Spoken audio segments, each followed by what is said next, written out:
Hello guys, oil change of a DMAX. You're gonna remove this cover to access the oil filter.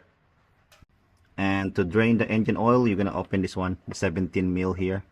That's the drain plug for the engine oil. I already drained that one.